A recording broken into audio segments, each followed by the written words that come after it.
사도행전 20장 22절에서 24절까지의 말씀입니다. 사도행전 20장 22절에서 24절까지의 말씀입니다. 하나님께서 주신 말씀을 저와 여러분이 교독하도록 하겠습니다.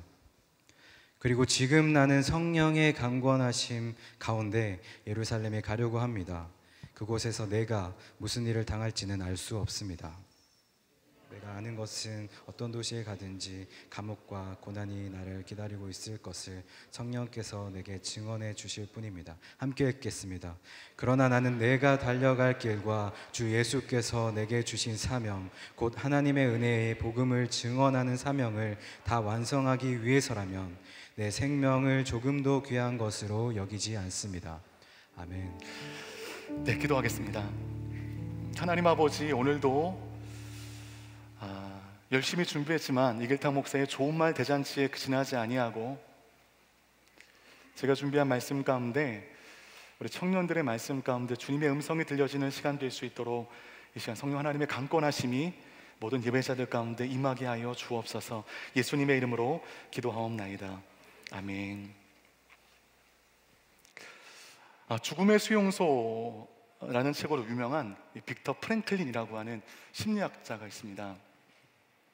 이 심리학자는 유태인이면서 제2차 세계대전 때 나치에 의해서 이제 포로로 수용소에 갇히게 됩니다. 이때 여러분, 유태인 600만 명이 아우슈비츠 및 여러 수용소에서 죽임을 당하게 되죠. 이 빅터 프랭클린이 오랜 시간 수용소에 있으면서 자기와 함께하던 사람들이 끌려나간 뒤에 시체로 돌아오는 이 참혹한 장면들을 일상으로 보았습니다. 그러나 그런 최악의 상황 속에서도 이 프랭클린은 기적적으로 살아남게 되었고, 이와 같이 살아남은 자들의 이야기와 증언을 한 권의 책으로 만들었습니다. 그 책을 보면요, 아주 흥미로운 내용이 나와 있는데, 그 수용소에서 살아남지 못하고 죽은 사람들 가운데는 두 가지 공통점이 있다는 것이었습니다.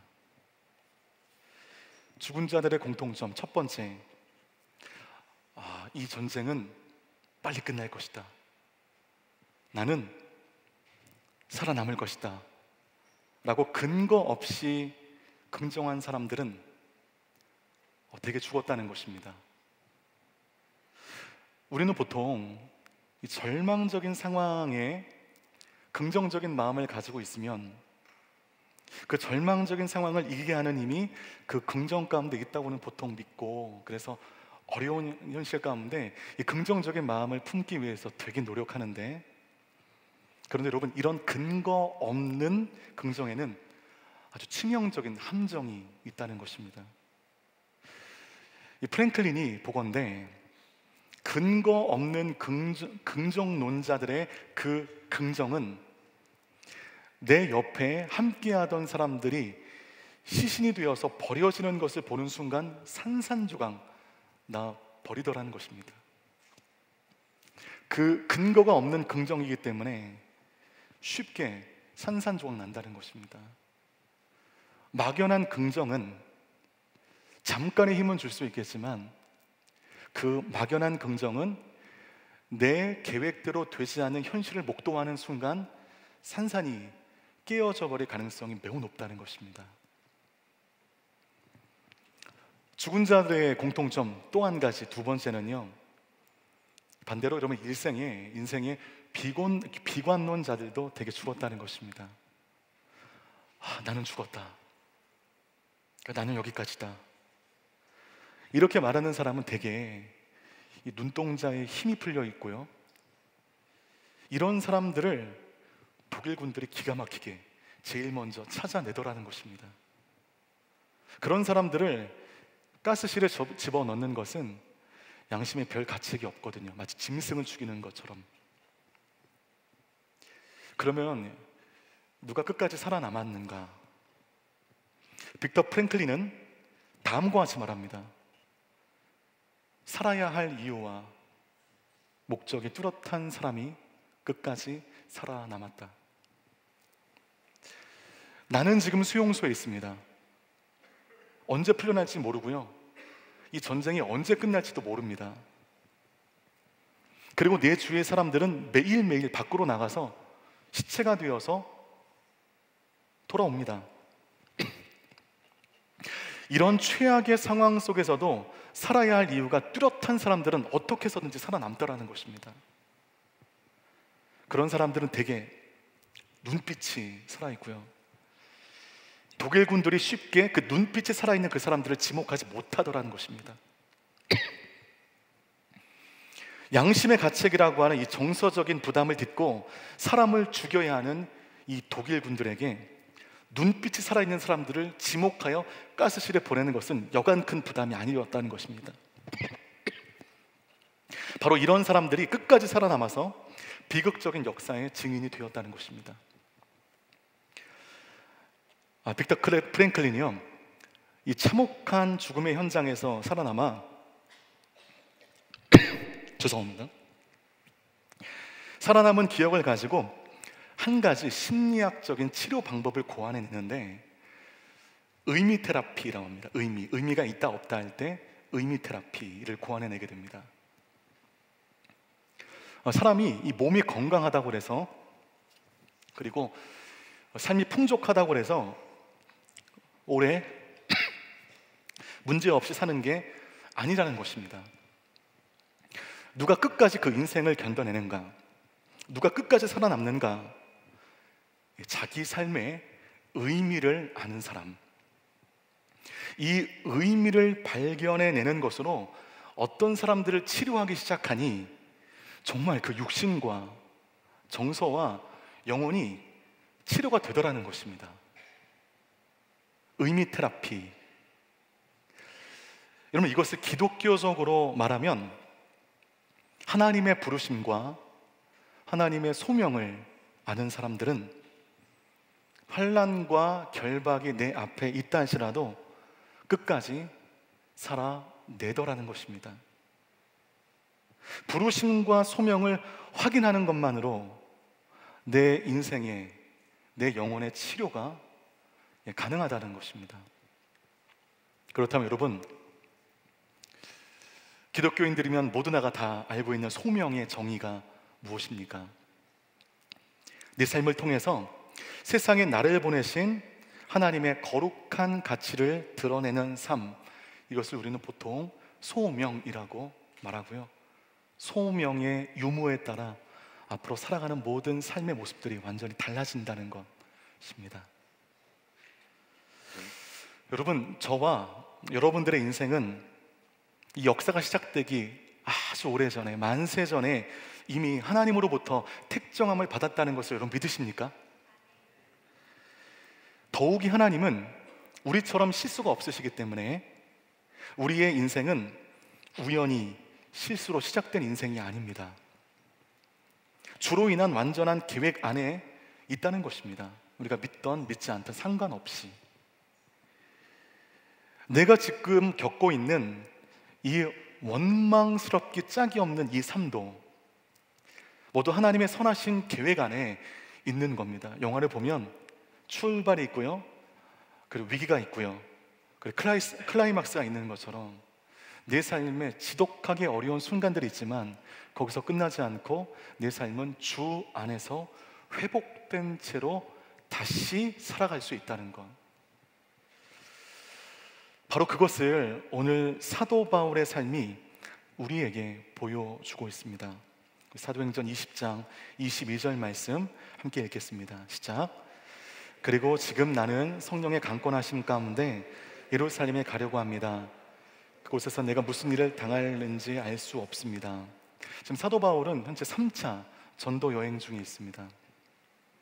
그러면서 우리는 22절 안에서 두 가지의 사실을 확인할 수가 있습니다.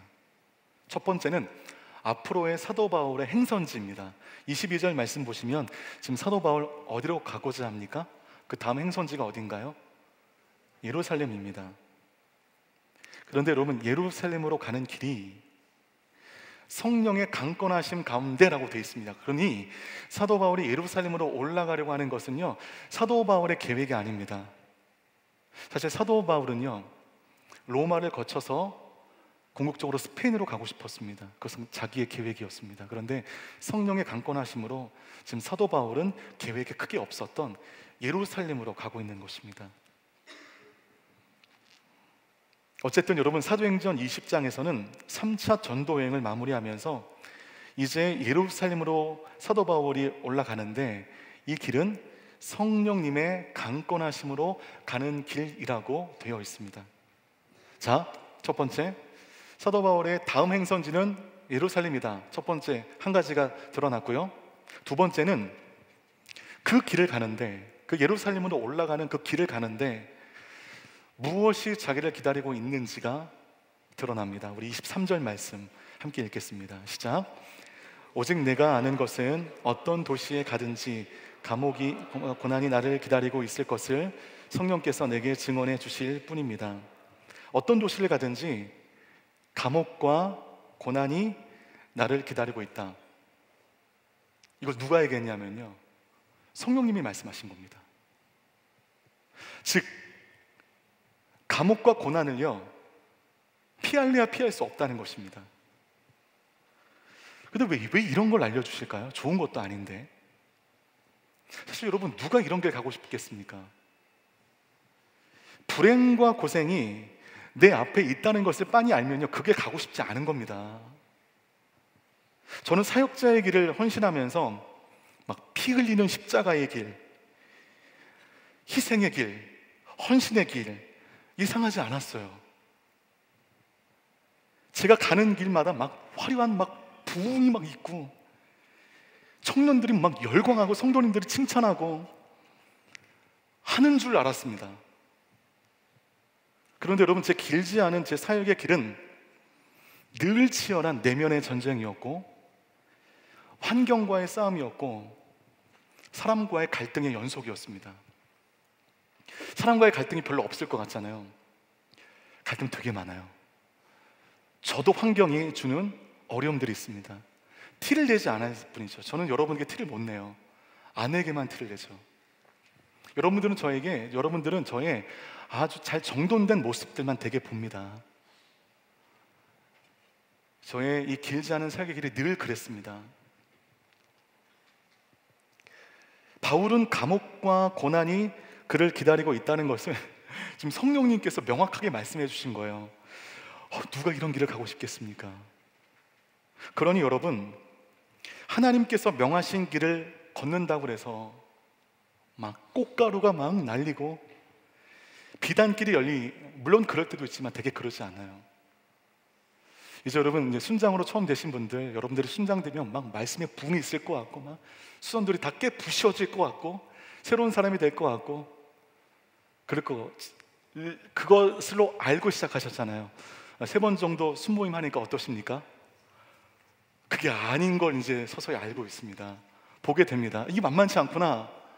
내가 꿈꿨던 이 로망이 이게 아니구나를 배워가시는 분들이 아마 이 자리에 없지 않으실 것입니다.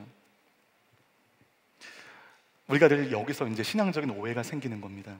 분명 주님이 명령하신 길인데, 그 명령하신 길 가운데 내가 순종해서 결단하고 가는 희생의 길, 헌신의 길인데, 이런 어려움 속에서 그 길에 대한 잘못된 오해를 우리가 가질 수 있다는 것입니다.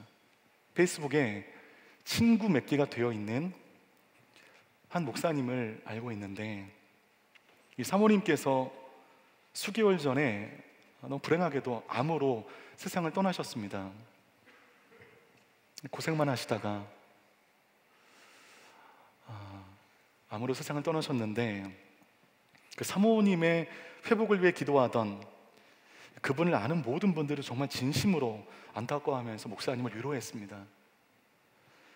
그러면 지난주에 이 사모님이 떠난 마음의 빈자리를 채워주던, 이제 막 꽃을 피우기 시작한 그분의 딸이 심장마비로 세상을 떠났습니다. 너무나 큰 충격이고요. 이게 무슨 어떤 세상의 말로 위로를 할 수 있겠습니까? 말 한마디가 사치는 거예요. 가만히 있는 겁니다. 이렇게 울어주는 겁니다. 무슨 말로 위로할 수 있겠습니까? 목사님께서 페이스북에 그 비보를 전하시면서 말미에 이런 글을 쓰셨어요. 하나님 품과 엄마 품에서 행복해할 딸과 딸을 맞이할 아내의 기뻐하는 모습이 선합니다. 지금은 하나님께 그 이유를 묻지 않기로 했습니다. 말로 마음으로 죄짓지 않기로 결정합니다. 오늘은 추수감사 주일로 지킵니다. 오직 생명의 주 예수님만 바라봅니다. 사랑하는 사람을 떠나보낸 그 고통의 길 위에서 혼자 남으신 그 목사님의 마음이 전해져서 글을 읽는 내내 마음이 먹먹하고 너무너무 안타까웠습니다. 물론 하나님께서 다 오르시고 다 맞으시겠지만 도대체 이런 일을 하시면서까지 무엇을 의도하시는 것인가? 무엇을 얻길 원하시기에 이런 일을 행하시는가? 하나님께 묻지 않을 수가 없었습니다. 제가 월요일부터 오늘 아침까지 인도네시아 선교사 라운딩을 갔다 왔는데, 제가 라운딩을 가면서 의료기 하나를 선교지에 배달했습니다. 이 당뇨를 체크하는 그 의료기인데요, 전 당연히 선교사님께서는 나이도 어느 정도 드셨으니까 선교지에서 이 선교사님께서 사용하시는 줄 알고 아주 고이 비행기 안에서 얼음을 달라고 그래가지고 어느 정도 이 온도를 유지해야 되거든요. 고이 안고 선교지에 갔는데 알고 보니까 그 선교사님이 사용하실 도구가 아니라 그분의 10대 딸이 소아당뇨 증세가 있어서 급과 한국에서 이 의료기기가 필요했던 것입니다. 여러분, 우리가 그렇잖아요. 내가 아픈 것은 얼마든지 견딜 수 있습니다. 자식 아픈 건 못 보는 겁니다. 자식이 하늘로 떠나버린 그 빈자리를 무엇으로 채울 수 있겠습니까? 게다가 하나님 한 분만 바라보며 간 선교지에서 사랑하는 사람이, 내 자식이 이렇게 아프다고 한다면 그것을 어떻게 이해하고 어떻게 견딜 수 있겠습니까? 하나님의 영광과 복음의 확장을 위해 선한 길, 헌신의 길을 가는데 왜 이 길이 왜 이렇게 힘드냐는 거죠. 좀 편하게 꽃가루가 날리고 좀 탄탄대로를 달리게 해주셔야 갈 맛이 나잖아요. 이게 왜 이렇게 어렵냐는 거죠. 그것도 다 순종해서 누가 봐도 명확한 주님의 길을 가는데 왜 이렇게 어렵냐는 것이죠. 신앙생활을 오래 한 사람임에도 하다가 길이 막히고 고난이 오면 이게 하나님의 길이 아닌가 하는 그 마음이 든다는 것입니다. 분명 사도 바울은 예루살렘이 목적지입니다. 예루살렘 올라가는 거 사도 바울 계획 아닙니다. 성령께서 말씀하신, 성령님이 원하시는 길입니다. 그런데 그 가는 길에 너무나 많은 장애물이 있다는 겁니다. 마치 이 길을 하나님이 원하시지 않는 것처럼. 그런데 이것을요, 예루살렘으로 올라가는 일이 만만치 않다는 이것을 성령님께서 사도 바울 본인에게만 말씀하신 것이 아닙니다. 다음 장에 가면 진짜 헷갈리는 말씀들이 나오는데, 사도행전 21장 4절 말씀을 같이 한번 읽어보겠습니다. 시작. 우리는 두로에서 제자들을 만나 그들과 함께 7일을 지냈습니다. 그들은 성령의 감동으로 바울에게 예루살렘으로 올라가지 말라고 전했습니다. 이 말씀에 보면 두로에 있는 제자들도 성령의 감동을 받고요, 어떤 감동이냐면 사도 바울에게 예루살렘으로 올라가지 말라고 말한 겁니다. 이걸 성령의 감동하에 말한 겁니다. 올라가면 감옥 가고 환난당하는 것, 이 제자들도 다 압니다. 그리고 그것을 성령님이 알려주신 겁니다. 사도 바울 예루살렘 올라가면 큰일 난다, 못 올라가게 해야 된다, 이거를 성령님이 말씀해 주신 것입니다. 지금 막 헷갈리는 거예요. 그러면 이게 뭐가 맞나? 어떤 게 진짜 성령님인가? 성령님은 분명히 바울에게 예루살렘으로 올라가라고 말씀하셨는데 왜 그 성령님이 또 제자들에게 나타나셔서는 환난과 고난이 기다리고 있으니 사도 바울 올라가지 않게 해라라고 말씀하시는가? 헷갈리는 거예요. 근데 진짜 또 헷갈리는 구절이 있는데, 사도행전 21장 11절 말씀 같이 한번 읽어보겠습니다. 시작. 그가 우리에게 와서 바울의 허리띠를 집어 자기 손발에 매더니 이렇게 말했습니다. 예루살렘의 유대 사람들이 이 허리띠 주인을 이렇게 동염해 이방 사람에게 넘겨줄 것이라고 성령께서 말씀하십니다. 예루살렘으로 올라가는 중에 근데 두로를 지나서 가이사라고 하는 그 도시에 들어오게 됩니다. 그랬더니 7 집사 중에 한 명이었던 빌립 집사가 사도 바울을 위해서 식사를 준비해서 거기서 이제 함께 모이게 되었습니다. 그런데 그 집에 아가보라고 하는 선지자가 찾아온 것입니다. 그랬더니 느닷없이 사도 바울에게, 사도 바울 그 허리띠 한번 풀러 보십시오. 허리띠를 풀러서 딱 주니까 이 아가보가 자기 손을 묶는 거예요. 자, 봤죠? 당신 예루살렘 올라가면 이 지경이 됩니다. 당신 결박당합니다. 올라가지 마십시오. 그 말씀을 성령께서 또 말씀하신 겁니다. 와, 진짜 예루살렘 가는 길이 왜 이렇게 힘들어요? 도대체 두로의 제자들, 가이사의 그 아가보, 좀 가만히나 좀 있지, 그렇죠? 가만히나 좀 있지. 아니, 왜 허리띠를 달라고 해서 자기 손을 묶어가지고 이렇게 이 시청각을 보여주면서까지 가긴 길을 막냐는 거죠. 누가 저에게 이제 2020년이 되면 당신이 맡고 있는 요셉, 그럴 리는 절대 없지만 요셉 공동체가 이거를 보여주면서 진흙을 가지고 제 앞에서 막 묵사발을 내면서 요셉 공동체가 이렇게 된다고 하면 2020년을 맞이하는 제 마음이 어떻게 되겠습니까? 가만히나 있지. 지금 이 사도 바울이 그런 거예요. 지금 성령이 이끌림 바 되어서 예루살렘 가려고 하는데 두로의 제자들, 내가 성령님의 음성을 들었다, 올라가지 말라고 하지 않나? 아가보는 자기 손을 묶어서 이렇게 되니까 올라가지 말라고 하는데 다 성령님 음성을 들었다는 겁니다. 도대체가 누가 진짜 성령님이라는 겁니다. 바울에게 예루살렘으로 가라 하신 성령님이 진짜 아닙니까? 제자들에게 바울더러 예루살렘에 올라가지 말라고 말씀하셨고, 아가보를 통해서 허리띠를 묶는 이 투머치, 이 퍼포먼스를 통해서 예루살렘에 가지 못하게 하신 성령님이 진짜입니까? 도대체 누가 말을 들어야 된다는 거죠. 이 성령님이 골룸처럼 두인격도 아니잖아요.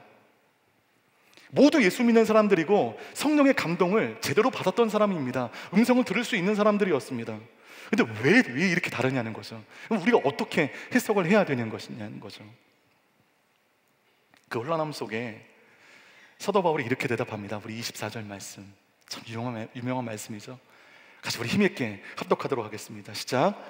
그러나 나는 내가 달려갈 길과 주 예수께서 내게 주신 사명, 곧 하나님의 은혜의 복음을 증언하는 사명을 다 완성하기 위해서라면 내 생명을 조금도 귀한 것으로 여기지 않습니다. 바울은 두로에 있는 제자들도 아가보의 조언 속에서도 그 마음이 흔들리지 않아요. 저와 여러분이라고 하면 누가 진짜냐, 이거를 판별하기 위해서 막 사람 찾아다니고 조언을 하고 난리를 피웠을 겁니다. 중요한 문제이기 때문에. 사도 바울은요, 고민하지 않아요. 혼란스러워하지 않아요. 그는 명확하게 알았습니다. 예루살렘으로 올라가는 것이 하나님의 뜻이다. 이것을 사도 바울은 명확하게 알고 있었습니다. 그러면 두로의 제자들과 가이사라의 아가보가 얘기한 거는 뭐냐? 이거죠. 그 사람들은 왜 그런 말을 했는가? 여러분, 저에게 찾아오셔서 길을 묻는 청년들이 더러 있습니다. 야, 얼마나 답답하면 나에게까지 왔냐 하는 마음에 집중해서 이야기를 듣고요, 진짜 마음을 다해서 조언을 해줍니다. 내가 보기에 이건 것 같아. 내가 보기에는 이거야. 그럴 때 하나님이 그 청년에게 주신 마음과 이길탕 목사의 조언이 일치할 때가 또 대부분입니다. 감사하게도. 때로는요, 일치하지 않을 때가 있습니다. 그럼 제가 이제 당황하는 거죠. 기도 중에 하나님께서 이 청년에게 A의 마음을 강하게 주셨다는 겁니다.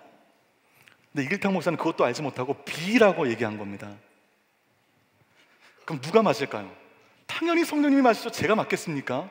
우선순위는 성령님에게 있습니다. 그런데 여러분, 사실 다 맞아요. 사실 다 맞습니다. 하나님의 마음이 물론 우선이지만 제가 한 조언도 틀리지 않아요. A를 선택하든지 B를 선택하든지 여러분들은 그 과정이 중요한 겁니다. 그 과정이 탄탄대로 달리는가, 잘못 선택하여 고난 중에 있으면 어떻게 하지? 그 과정이 우리에게는 되게 큰 걱정입니다. 관심사입니다. 그런데 여러분, A도 B도 결국 다 맞는 것입니다. 결과를 보건대 어떤 선택이든 하나님의 주권 안에 주님은 여러분의 길을 안내하실 거예요. 과정이 어려움은 있을 수 있겠지만 결국 궁극적으로 하나님의 주권 안에 있는 사람들은 승리하는 것입니다. 과정을 뛰어넘어서. 다만 고민하는 여러분과 조언하는 저는 한 가지 면에서 다른 점이 있습니다. 이제 이거를 우리가 인정해야 된다는 거예요. 뭐냐면 그 길 앞에 닥친 여러분들, 그 조언을 저에게 가지고 찾아온 여러분들에게는 그 길에 대한 하나님의 부르심과 소명이 있습니다. 그렇죠? 조언하는 저에게는 있습니까? 없습니까? 그게 없어요. 저에게는 저 나름대로의 부르심과 사명이 있는 것입니다. 여러분들이 있는 부르심과 사명이 저에게는 없어요. 하지만 여러분들을 생각하는 마음에, 걱정하는 마음에 진심 어린 조언을 하는 것입니다. 여러분들은 하나님의 부르심과 사명을 가지고 그 조언을 듣는 것입니다. 여기서 여러분과 저의 차이점이 달라지게 되는 겁니다. 여러분, 크리스찬이라고 해서 다 같은 크리스찬이 아니에요. 소명과 부르심이 없는 크리스찬들이 있을까요? 없을까요? 진짜 많습니다. 많습니다. 소명 없이 이 신앙의 길을 위태하게 삐걱삐걱 가는 사람들이 우리 주위에 무지무지하게 많습니다. 그러다가 소명이 없는 사람들은 중도에 도망갑니다. 그리고 되게 편한 길을 찾습니다. 눈에 보이는 것이 결과이고 눈에 보이는 것이 모든 것이라고 여기고 눈에 보이기에 좋은 것을 위해서 기도하고 간구합니다. 기도한 것이 되면 오케이, 되지 않으면 끝없는 슬럼프에 빠지는 것입니다. 직면하지 않고 피해버립니다. 그러나 여러분, 소명이 있는 사람들, 부르심이 있는 사람들은요, 울지언정 견뎌요. 울지언정 고난이 있을지언정 삐걱삐걱 될지언정 그 길을 갑니다. 예루살렘 그 길을 가는 것입니다. 이것이 소명의 유무의 차이인 것입니다. 사도 바울에게는 예루살렘으로 가는 부르심이 있는 겁니다. 명확하게 알았습니다. 그러나 두로의 제자들과 아가보는 사도 바울이 받은 그 부르심이 그들 가운데는 없습니다. 그러면 제자들과 아가보는 왜 그런 뚱딴지 같은 얘기를 한 것인가? 왜 전혀 다른 얘기를 한 것인가? 다른 듯 보이지만 모두 다 성령 안에 매한 가지의 마음을 가진 겁니다. 아주 중요한 이유가 있는데, 바울이 가야 할 길을 성령님께서 마음 준비를 시키기 위해서 두로의 제자들과 아가보를 통해서 그 말씀을 하도록 인도하신 것입니다. 그 말을 통해서 사도 바울이 그 마음을 준비하게 된 것입니다. 여러분, 제가 한번 질문해 볼게요. 앞으로 여러분의 인생 가운데 어떤 일이 벌어질지를 알고 가는 것과 모르고 가는 것과 어느 길이 쉬울까요? 어느 길이 쉽겠습니까? 이거는 보나마나죠. 모르고 가는 길이 알고 가는 것보다 훨씬 쉽습니다. 모르니까 가는 거예요. 알면 가기 어렵습니다. 제가 2009년에 부산 첫 전임 사역지에서 호의롭게 내려가면서 내가 1년도 되지 않아서 오해를 받고 핍박을 당하고 내가 공격을 받아서 그 교회에서 쫓겨난다라고 하는 이 사실을 알았다고 한다면 전 절대로 부산에 내려가지 않았을 것입니다. 모르니까 가는 것입니다. 그런데 그때 당한 그 고난이 정말 죽을 것처럼 힘들었지만 나중에 보니까 저에게 도움이 되는 고난이었습니다. 필요한 고난이었습니다. 두로의 제자와 아가보의 그 성령에 감동된 그 말을 통해서 사도 바울은 그가 가기 어려운 길에 대한 전적인 마음 준비를 하게 된 것입니다. 이 길이 얼마나 어려운 길인지 그가 알았던 것입니다. 단지 쉬운 마음, 사도 바울은 쉬운 마음으로 올라가지도 않겠지만 이 길이 얼마나 힘든 길인지, 예루살렘으로 올라가는 이 길이 얼마나 고통의 길인지를 성령에 감동된 여러 사람의 말을 통해서 사도 바울이 듣고 명확한 마음의 준비를 한 것입니다. 내가 이런 어려움이 있다 할지라도, 내가 감옥에 갈지라도, 고통이 올지라도 내가 흔들리지 않을 것이다. 첫째가 사마귀가 있어가지고 사마귀 전문 병원에 가는데 첫날은 모르고 갔는데 사마귀 전문 병원이 있더라고요. 근데 주사를 놓는데 그게 그렇게 아픈 거죠. 같이 갔을 때는 막 병원이 다 떠나갈 듯이 엄청나게 울었습니다. 모르고 하니까 이 정도의 고통이 될 줄 몰랐거든요. 두 번째 같이 갔는데 안 울더라고요. 첫 번째 경험했잖아요. 어느 정도 힘들지를 얘가 알았잖아요. 아니까요. 마음 준비를 단단히 한 것입니다. 안 울더라고요. 주사를 잘 맞더라고요. 두로의 제자들과 아가버의 성령에 감동된 그 말로 인해서 사도 바울 그 마음의 준비를 하게 되었습니다. 이 길이 얼마나 힘든 길인지, 하지만 가야 되는 길인지를 사도 바울이 알게 된 것입니다. 대표적인 인물이 또 하나가 있는데 여러분 예레미야입니다. 예레미야 되게 인간적으로 너무 불쌍한 사람이에요. 이 사람 20살, 그 20살 나이에 20살 정말 뭘 알겠습니까? 너무 어린 나이잖아요. 그 20살의 나이에 하나님의 영에 사로잡히게 됩니다. 소명을 받게 됩니다. 그런데 여러분 예레미야가 거부합니다. 그거 받기 싫다고. 그건 나에게 맞는 사명이 아니라고 거부합니다.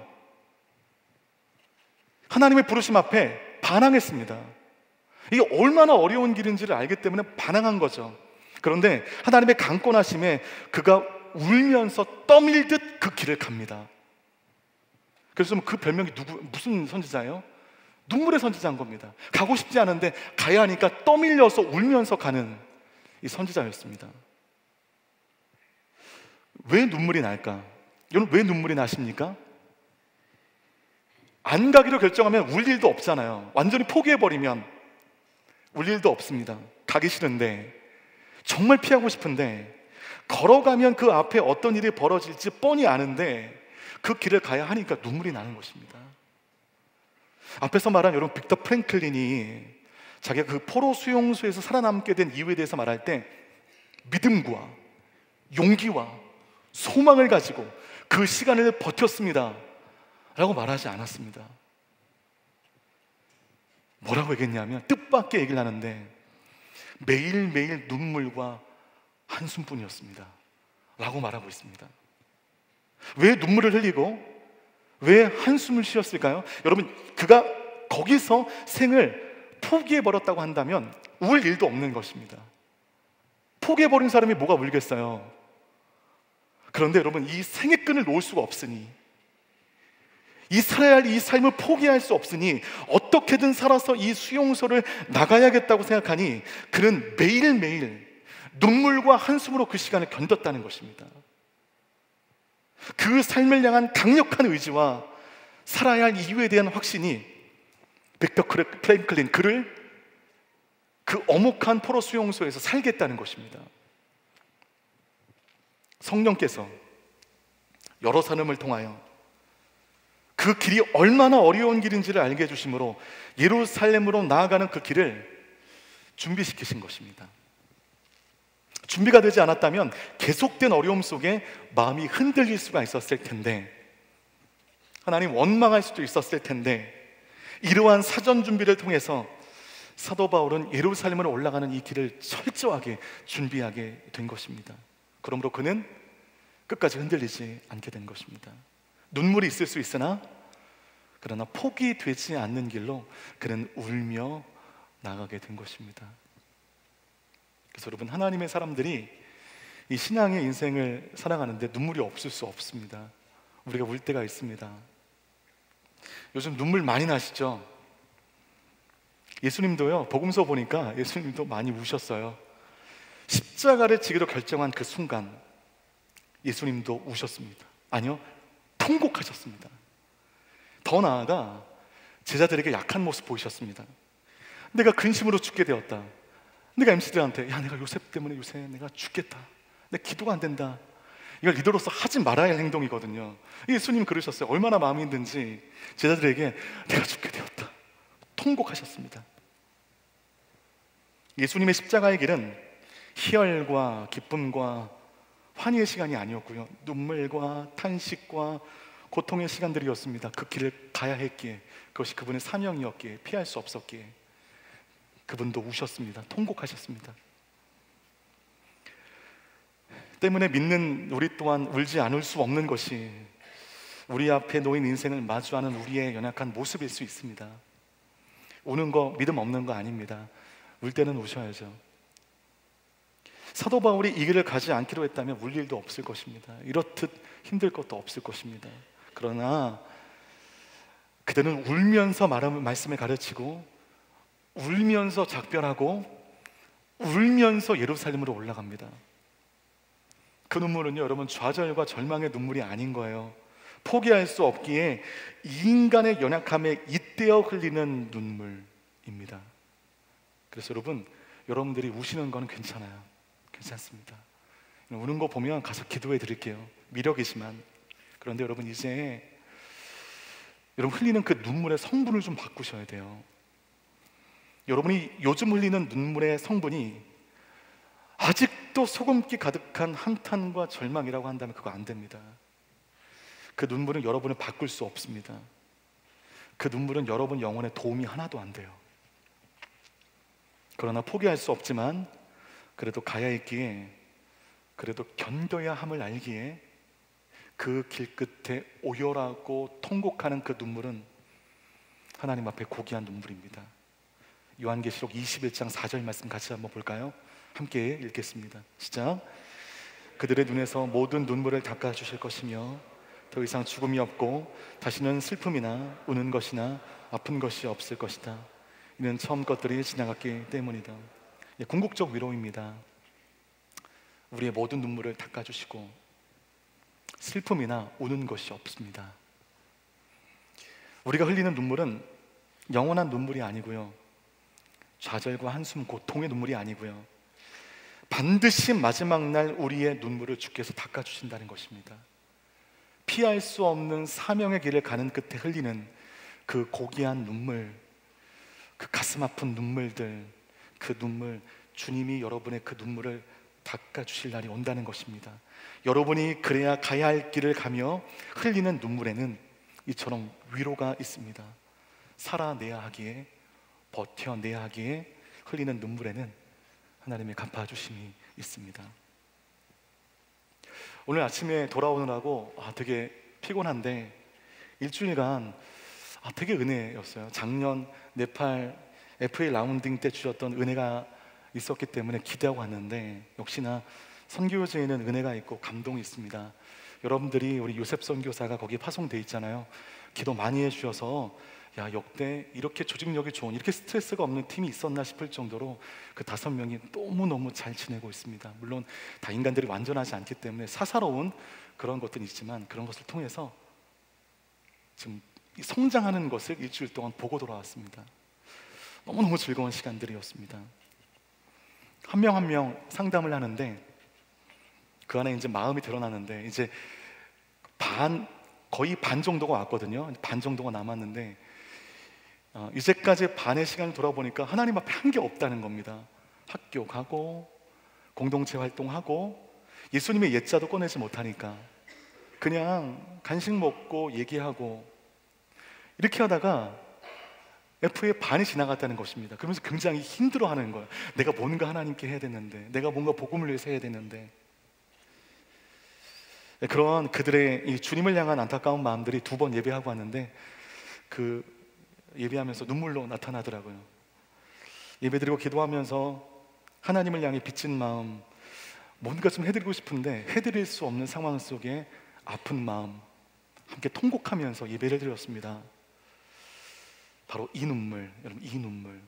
하나님께 뭔가 드리고 싶지만 부르신 사명 가운데 응답해야 됨을 알면서도 녹록치 않은 환경 속에 흘리는 그 눈물,